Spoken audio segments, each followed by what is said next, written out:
On today's Stitcher, we're going to talk a little bit more about my time at Nike, since I want to show you kind of like what the culture of Nike HQ was like from a social perspective and not just the day-to-day work. Working at Nike is basically like going to college, right? So there's this humongous campus that's in Beaverton, Oregon. That's what they call Nike HQ. It's just a ton of large buildings. At the time, they had 2 large gyms, and in these gyms, it has everything that you could possibly think of. We had yoga studios, we had a swimming pool, we had saunas, we had a ton of showers, we had really nice locker rooms. Name the workout equipment, we had it. They had a ton of different classes where they would hire teachers to come in and out throughout the day. And basically from morning until evening, they had instructors that would come in and would teach whatever you wanted to learn. So they kind of like had the schedule, and you could look at the schedule and be like, okay, I'm going to go to this class at 6 a.m. or this class at 7 p.m.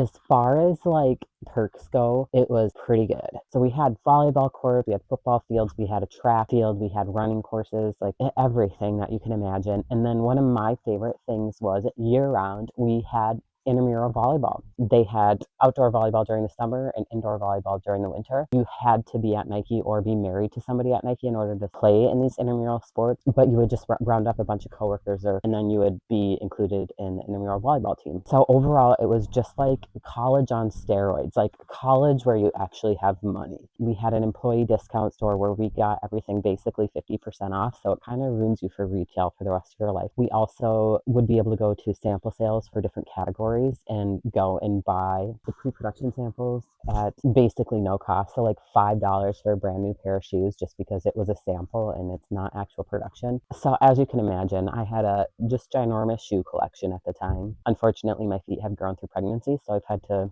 sell a bunch of them or get rid of them or give them to my siblings. It is one of those things where anyone who asks me about it in my personal life, I'm just like, it was literally like attending college. Like you walked around campus, you parked in the parking structures on the outside of the berm, and then you'd walk around campus all day and you had your desk in one building, but meetings would be in different buildings depending on what you were doing. And then you could go to the gym any time of the day. Other thing that they did that was like basically like college was they would throw these massive parties in the summer. They called it Thirst Thursday, I'm pretty sure. Correct me if I'm wrong. Sometimes they'd have athletes there, sometimes they'd have performers, whatever it is. But in the big field, the soccer field in the middle of the campus, they would just have free food, free beverages for everyone, and then there'd be some form of entertainment. This was a thing that they did often during the summers. Looking back, I'm like, that was nuts. Like that just wasn't the reality for most other companies that you'd work for. It was a lot easier to make friends in a brand new state. Like I'm from Michigan. I didn't live in Oregon my entire life. So when I moved there, it gave me a way to just like meet new people by going to classes and have fun. So it's kind of a little snapshot of what it was like.